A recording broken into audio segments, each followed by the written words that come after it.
Jin, makhluk yang sering disebut dalam Al-Quran, tapi jarang benar-benar kita pahami. Mereka hidup di sekitar kita, berjalan di bumi yang sama, namun dalam alam yang berbeda. Mereka makan, minum, berkeluarga, bahkan memiliki keturunan sebagaimana manusia. Rasulullah SAW pernah bersabda bahwa jin memiliki bangsa, suku, dan cara hidupnya sendiri. Mereka juga memiliki aturan dalam makan, tidur, dan menikah. Tetapi bagaimana sebenarnya kehidupan mereka itu berlangsung? Dari apa mereka makan? Apakah mereka benar-benar menikah seperti manusia? Dan apakah mungkin seorang manusia bisa berhubungan dengan jin? Dalam Al-Quran Surah Ar-Rahman ayat 31, Allah berfirman, "Kami akan memperhatikan kalian, wahai dua golongan jin dan manusia." Ayat ini menegaskan bahwa jin bukanlah makhluk fiktif. Mereka nyata, hidup, dan memiliki tanggung jawab di hadapan Allah sebagaimana manusia. Dalam video ini kita akan menyingkap kehidupan jin sebagaimana dijelaskan dalam hadis-hadis sahih. Menelusuri bagaimana mereka bertahan hidup, apa yang mereka makan, dan bagaimana mereka membentuk keluarga. Bersiaplah, kita akan masuk ke dunia yang tersembunyi di balik pandangan manusia. Dunia di mana jin hidup, makan, dan menikah. Cinta adalah fitrah. Ia adalah perasaan yang Allah tanamkan agar manusia saling mengenal, saling menyayangi, dan saling melindungi. Namun ketika cinta digunakan sebagai alat untuk menguasai, maka ia berubah menjadi senjata.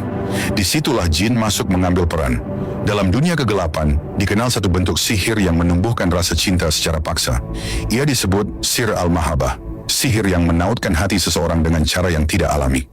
Pelakunya sering mendatangi dukun, meminta agar orang yang diinginkan mencintainya, meski tanpa ridha, tanpa rasa, bahkan tanpa logika. Dukun itu kemudian memanggil jin. Jin inilah yang menjadi perantara. Ia diutus untuk mendekati korban, lalu masuk ke dalam tubuhnya, tepatnya ke dalam dada dan hati, untuk membisikkan rasa cinta yang membara kepada si pelaku sihir. Awalnya hanya bisikan, lalu berubah menjadi bayangan. Bayangan menjadi rindu. Rindu berubah menjadi ketergantungan. Dan ketika korban sudah terikat, jin itulah yang memegang kendali. Ibnu Taimiyah menjelaskan bahwa dalam kasus seperti ini, jin bukan sekadar mempengaruhi perasaan. Ia benar-benar menguasai sebagian hati dan akal korban. Kadang korban merasa dirinya sadar, padahal tidak. Ia seperti boneka yang ditarik oleh tali tak terlihat. Cintanya bukan cinta yang tulus, tapi cinta yang terikat oleh sihir. Tanda-tanda seseorang terkena sihir al-mahabah bisa beragam. Ada yang tiba-tiba tergila-gila pada seseorang yang sebelumnya bahkan tak dikenal. Ada yang tak bisa berhenti memikirkan satu nama, bahkan ketika sedang beribadah. Ada pula yang merasa sakit kepala, sesak di dada, atau mimpi bertemu orang yang sama berulang kali. Rasa itu begitu kuat hingga menutupi kesadaran dan logika. Padahal dalam Islam, cinta adalah ibadah ketika ia tumbuh dari ketulusan dan ridha Allah. Namun cinta yang tumbuh dari sihir adalah pintu dosa dan kehinaan. Rasulullah SAW bersabda dalam hadis sahih riwayat Bukhari dan Muslim, "Jauhilah 7 dosa besar yang membinasakan." Ketika para sahabat bertanya, beliau menjawab, syirik kepada Allah, sihir, membunuh jiwa tanpa hak, memakan riba, memakan harta anak yatim, lari dari medan perang, dan menuduh wanita mukminah berzina. Sihir berada di urutan kedua setelah syirik. Itu menunjukkan betapa berbahayanya perbuatan ini. Dan di antara jenis sihir yang paling sering dilakukan adalah sihir cinta, karena manusia sering tergoda untuk menguasai hati sesamanya. Ketika seseorang mendatangi dukun untuk meminta bantuan dalam urusan cinta, sebenarnya ia sedang meminta tolong kepada jin kafir.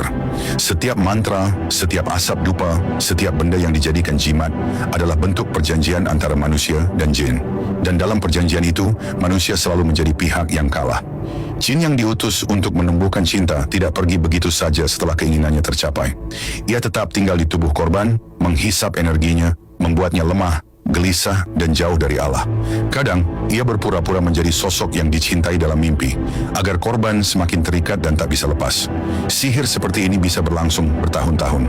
Korban mungkin menikah dengan orang lain, tapi di dalam hatinya masih terasa ada sesuatu yang mengikat, sesuatu yang tak bisa dijelaskan. Itulah belenggu jin. Namun jangan putus asa, karena tidak ada kekuatan jin yang mampu melampaui kekuasaan Allah. Dalam surah Al-Baqarah ayat 102, Allah menjelaskan tentang sihir dan menegaskan, padahal mereka tidak akan bisa mencelakakan seseorang dengan sihir itu kecuali dengan izin Allah. Artinya sihir hanya bisa bekerja ketika iman seseorang sedang lemah. Jin tidak akan berani mendekat pada orang yang hatinya dipenuhi zikir dan tauhid. Maka perlindungan yang paling kuat adalah takwa dan zikir. Bacalah ayat kursi setiap malam sebelum tidur. Bacalah Al-Falaq dan An-Nas setiap pagi dan petang. Jaga wudhu, jauhkan rumah dari musik dan gambar makhluk bernyawa, dan biasakan membaca Al-Baqarah di rumah. Karena Rasulullah bersabda, sesungguhnya setan lari dari rumah yang dibacakan di dalamnya surah Al-Baqarah. Dan yang paling penting, jangan pernah meminta tolong kepada selain Allah. Tidak ada pelet yang halal, tidak ada cinta yang bisa diperoleh dengan jalan sihir. Cinta sejati datang dari Allah, bukan dari jin. Sihir cinta adalah bentuk penindasan terhadap hati manusia. Ia merampas kebebasan, menodai kasih, dan menjerumuskan jiwa ke dalam gelapnya dosa. Jika engkau ingin dicintai, mintalah kepada Allah. Jika engkau ingin mencintai, cintailah karena Allah. Karena cinta yang dilandasi iman akan membawa ketenangan. Sedangkan cinta yang datang dari sihir hanya meninggalkan kehancuran. Malam itu, angin berhembus perlahan melewati jendela dapur yang setengah terbuka. Di atas meja, terhidang sepiring nasi, semangkuk sayur, dan segelas air putih. Tampak biasa, seolah tanpa makna apa-apa. Namun bagi seseorang yang tidak tahu, makanan sederhana itu bisa menjadi pintu masuk bagi jin ke dalam tubuh manusia. Sihir tidak selalu datang dari mantra, asap kemenyan, atau rajah yang tergantung di pintu. Kadang ia bersembunyi dalam hal yang paling akrab dalam hidup kita, makanan dan minuman. Dalam sejarah panjang umat manusia, banyak kisah yang menunjukkan bahwa jin bisa bergerak melalui hal-hal yang dikonsumsi oleh manusia. Ibnu Taimiyah pernah menjelaskan bahwa jin dapat masuk ke tubuh manusia melalui apapun yang bisa menjadi wasilah sihir. Baik itu udara, sentuhan, ataupun makanan yang telah dijampi dengan mantra tertentu. Dalam Majmu' al-Fatawa, beliau menulis bahwa jin bisa mempengaruhi unsur jasmani seseorang dengan mengalir di dalamnya sebagaimana darah mengalir di pembuluhnya. Dan disinilah letak bahayanya. Makanan yang disihir bisa terlihat lezat, wangi, bahkan menggugah selera. Tapi di balik aroma itu, tersembunyi niat buruk yang dihembuskan oleh lidah manusia yang bersekutu dengan jin. Bayangkan seseorang menyiapkan makanan sambil berbisik pelan, mengucapkan kata-kata yang tidak dimengerti. Setiap suapan nasi, setiap tetes air menjadi kendaraan halus bagi jin untuk menembus tubuh manusia yang akan memakannya. Ketika makanan itu masuk ke perut, jin ikut masuk bersama energi yang disihirkan, lalu mencari tempat untuk bersemayam, di dada, di kepala, di perut, di mana saja ia bisa melemahkan kesadaran. Kadang efeknya langsung terasa, tubuh mendadak panas, kepala berat, dada sesak. Tapi seringkali pengaruhnya datang perlahan. Hari pertama hanya rasa malas, hari kedua muncul rasa takut tanpa sebab. Hari ketiga, suara-suara mulai terdengar samar di dalam pikiran. Dan tanpa sadar, seseorang mulai kehilangan kendali atas dirinya sendiri. Zaman sekarang bentuknya mungkin berbeda. Sihir tidak selalu dilakukan dengan cara kuno.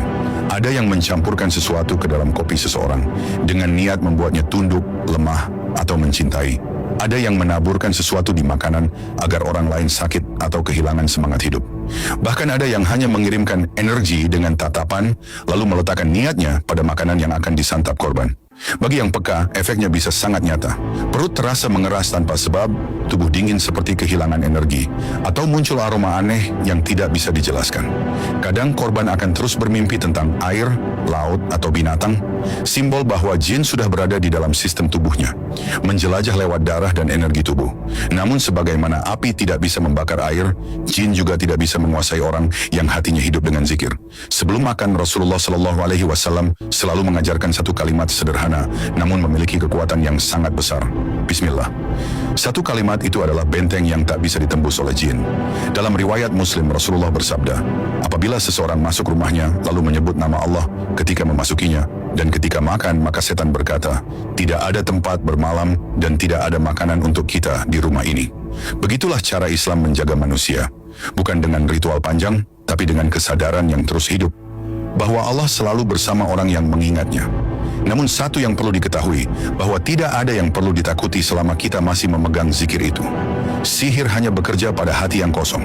Makanan hanya menjadi jalan ketika nama Allah tidak disebut atasnya. Maka biasakanlah menyebut nama Allah sebelum makan, dan bacalah doa setelahnya.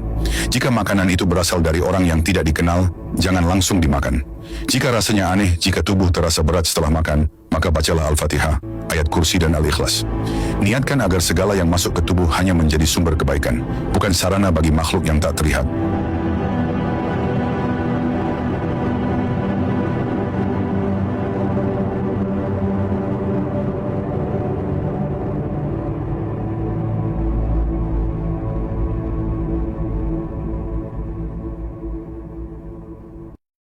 Sebagaimana manusia, jin juga mengenal rasa cinta, ketertarikan, dan pernikahan. Mereka memiliki pasangan, membentuk keluarga, dan melahirkan keturunan. Ini bukan sekadar dongeng, melainkan bagian dari kehidupan mereka yang dijelaskan oleh Al-Quran dan hadis-hadis Nabi Sallallahu Alaihi Wasallam. Allah berfirman dalam surah Ar-Rahman ayat 56 ketika menggambarkan kenikmatan surga. Di dalamnya ada bidadari-bidadari yang tidak pernah disentuh oleh manusia maupun jin sebelumnya. Ayat ini menunjukkan bahwa jin seperti halnya manusia memiliki kemampuan biologis untuk berhubungan dan berkembang biak. Dalam tafsir Ibnu Katsir disebutkan bahwa jin juga memiliki laki-laki dan perempuan di antara mereka. Mereka menikah, melahirkan, dan hidup dalam sistem sosial yang mirip dengan manusia. Imam As-Suyuti dalam Lubabun Nuqul fi Asbabin Nuzul menjelaskan bahwa jin memiliki syahwat, hawa nafsu, dan keinginan biologis sebagaimana manusia. Rasulullah Shallallahu Alaihi Wasallam bersabda dalam hadis yang diriwayatkan oleh Imam Baihaqi, jin memiliki keturunan sebagaimana anak Adam memiliki keturunan. Dari sini para ulama menyimpulkan bahwa jin hidup dalam komunitas yang berkembang dari generasi ke generasi. Mereka memiliki bentuk kehidupan yang teratur dengan struktur masyarakat, pemimpin, bahkan pemerintahan. Namun bagaimana pernikahan itu berlangsung? Para ulama tidak menjelaskan secara rinci bentuk pernikahan jin karena ia terjadi di alam yang berbeda. Akan tetapi mereka menegaskan bahwa di antara jin beriman ada hukum-hukum syar'i yang berlaku sebagaimana manusia. Ada yang menikah sah, ada yang berzina, bahkan ada yang tidak menikah sama sekali. Dalam kitab A'lamul Jin karya Asy-Sya'rani disebutkan bahwa jin muslim juga menikah dengan membaca basmalah dan menyebut nama Allah, sebagaimana manusia melangsungkan akad nikah. Lebih menarik lagi, sebagian riwayat menunjukkan adanya hubungan antara jin dan manusia. Dalam sejarah Islam, banyak kisah yang diriwayatkan oleh para ulama klasik tentang manusia yang diganggu atau bahkan dinikahi oleh jin. Imam Al-Qurtubi menulis dalam tafsirnya, telah sahih bahwa jin dapat berhubungan dengan manusia sebagaimana manusia dengan manusia, namun hal itu dilarang dan tidak diperintahkan oleh syariat. Ibnu Taimiyah juga menegaskan dalam Majmu' Fatawa, terkadang jin menyukai manusia, bahkan mencintainya, sebagaimana manusia mencintai manusia lainnya. Maka terkadang ia berusaha mendekati manusia itu, baik dalam tidur maupun terjaga. Beliau menambahkan bahwa hubungan semacam itu termasuk fitnah, karena sering menimbulkan gangguan dan kerusakan bagi manusia. Banyak kisah dari para salaf yang menceritakan manusia yang diganggu oleh jin karena rasa cinta. Jin tersebut berusaha menguasai tubuh, menghalangi manusia untuk menikah, atau membuatnya jatuh cinta pada bayangan. Inilah yang disebut dalam ilmu ruqyah sebagai asyik minal jin, jin yang mencintai manusia. Para ulama ruqyah menegaskan bahwa cinta semacam ini tidak boleh dibalas, karena ia melanggar batas antara dua alam.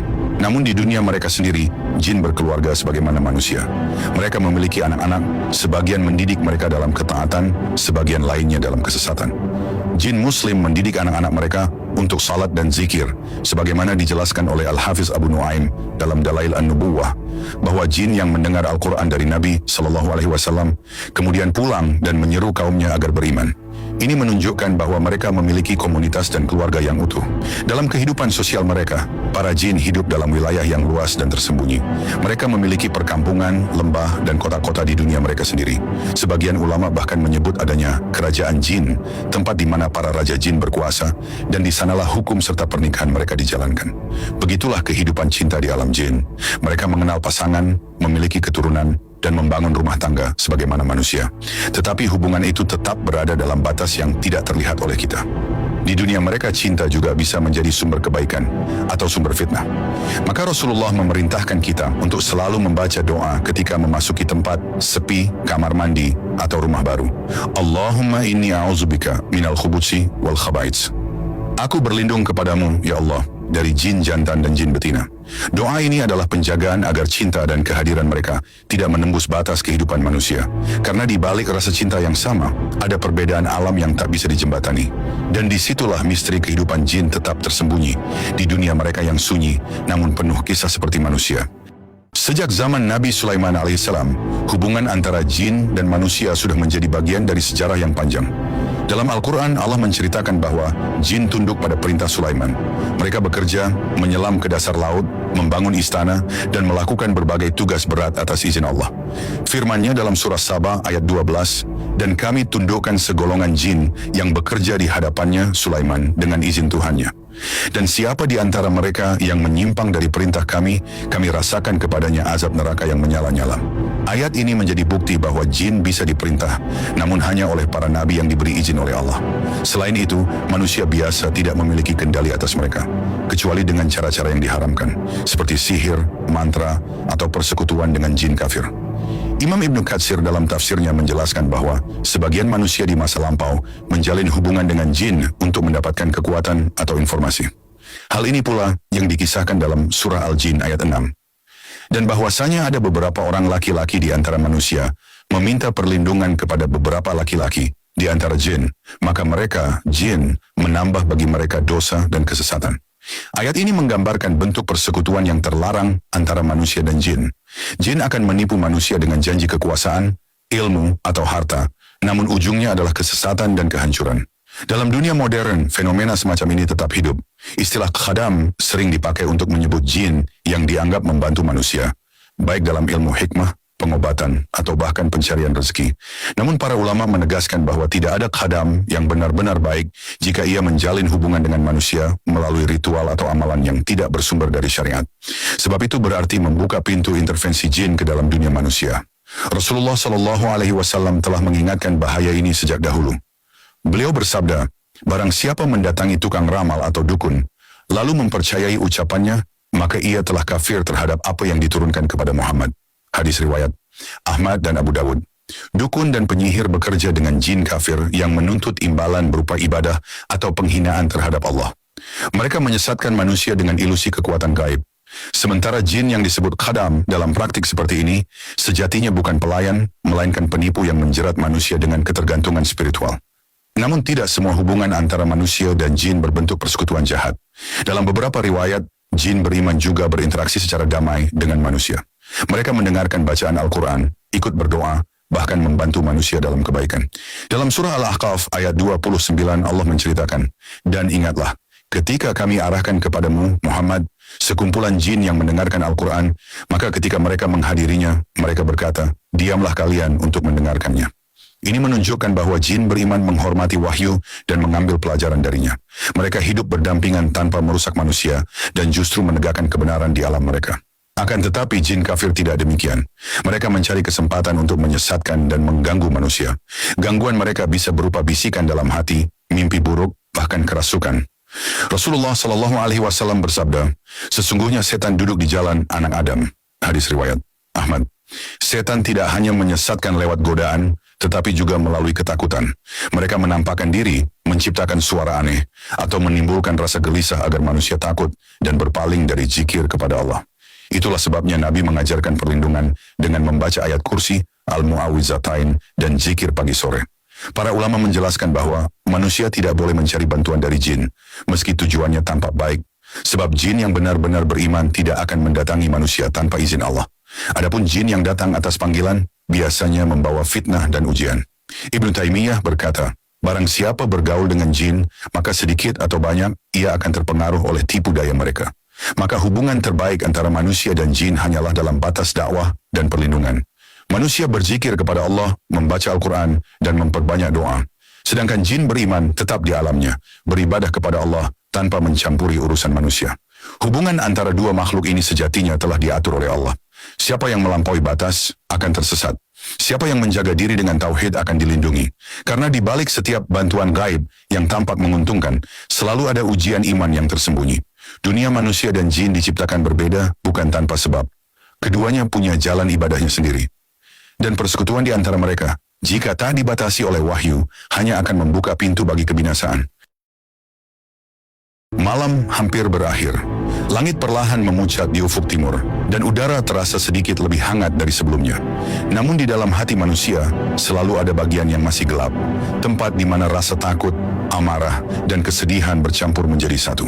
Disitulah selama berabad-abad, jin berusaha menetap. Ia tidak selalu datang dengan wajah menyeramkan atau suara menakutkan. Kadang ia datang sebagai bayangan kecil di sudut pikiran. Sebagai lintasan halus yang berkata, kau tidak cukup baik, atau sebagai bisikan lembut yang membuat seseorang menyerah pada luka yang seharusnya disembuhkan. Dari sir al-mahabbah yang memanipulasi cinta, dari makanan yang terkontaminasi sihir, dari hati yang rapuh oleh emosi, hingga bisikan halus yang berujung pada penguasaan total. Semua cara itu bermuara pada satu hal, celah dalam diri manusia. Setiap kali manusia berpaling sejenak dari Allah, celah itu terbuka. Setiap kali doa ditunda, setiap kali zikir ditinggalkan, setiap kali kesedihan dinikmati tanpa diserahkan kepada Sang Pencipta, pintu itu semakin lebar. Dan di dunia yang tak terlihat, ada makhluk yang sabar menunggu saat itu tiba.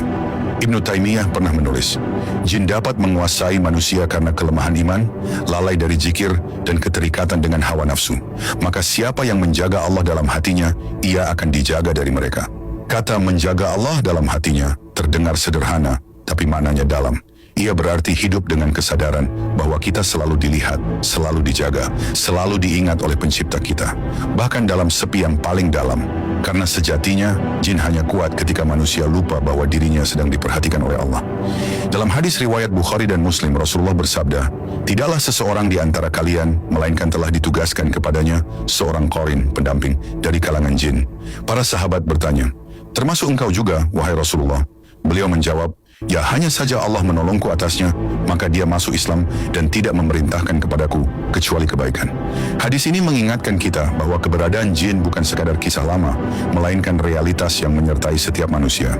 Namun, bukan berarti kita harus takut, karena setan yang paling kuat pun tak bisa menguasai orang yang hatinya teguh dalam tauhid. Ketika seseorang benar-benar percaya bahwa hidupnya ada di bawah kendali Allah, maka tidak ada sihir yang bisa menahannya, tidak ada jin yang bisa memasukinya, dan tidak ada bisikan yang bisa menyesatkannya. Rasa takut hanyalah kabut, ia hilang ketika cahaya menyentuhnya. Di dunia ini, manusia sering terjebak di antara dua suara. Satu dari hati yang mengajak pada kebaikan, dan satu dari bisikan yang mengajak pada keburukan. Keduanya berperang setiap hari, namun setiap kali seseorang menyebut nama Allah, suara kebaikan menjadi lebih jelas, dan suara keburukan melemah. Kita tidak bisa menghapus keberadaan jin dari dunia, tapi kita bisa menutup jalannya. Dengan doa, dengan zikir, dengan menjaga pandangan, dengan menjaga hati dari dendam dan iri. Karena semua pintu yang digunakan jin untuk masuk bukan berasal dari luar, melainkan dari dalam diri kita sendiri. Ada kisah dari seorang ulama besar di zaman dahulu. Seseorang datang kepadanya dan berkata, wahai guru, aku sering diganggu jin. Mereka datang di malam hari, membuatku takut dan lemah. Sang ulama tersenyum, lalu menjawab pelan, jika rumahmu terang, adakah bayangan yang bisa menetap di dalamnya? Orang itu terdiam. Begitu pula dengan hati, lanjut sang ulama. Jin hanya datang pada hati yang gelap. Cahaya itu bukan dari lilin atau matahari. Cahaya itu adalah zikrullah, mengingat Allah dalam setiap hembusan napas, dalam setiap keputusan, dalam setiap kesedihan. Karena zikir bukan sekadar ucapan. Ia adalah pagar tak terlihat yang memisahkan manusia dari jin. Malam mungkin terasa panjang dan bisikan itu mungkin terdengar nyata. Tapi setiap kali kamu membaca ayat kursi, setiap kali kamu mengucapkan bismillah, setiap kali kamu bersujud dan mengaku lemah di hadapan Allah, maka seluruh dunia jin akan bergetar. Mereka tahu bahwa cahaya sedang menyala di tempat yang tadinya gelap. Dan bagi mereka, tidak ada yang lebih menyakitkan daripada cahaya yang lahir dari hati yang kembali kepada Tuhannya. Maka jika kamu pernah merasa lemah, jangan takut. Jika kamu pernah merasa seperti ada yang memperhatikanmu, jangan panik. Bangun berwudu, lalu berbisiklah, aku tidak sendiri. Allah bersamaku. Kalimat itu terdengar sederhana, tapi ia adalah tamparan keras bagi seluruh pasukan jin yang mencoba menyentuhmu. Karena bagi mereka, kalimat itu adalah perisai yang tak bisa ditembus. Manusia adalah makhluk yang diberi kehormatan. Ia bisa dikuasai hanya jika ia menyerah. Dan selagi ada iman, tidak ada yang benar-benar bisa memenjarakan jiwa manusia.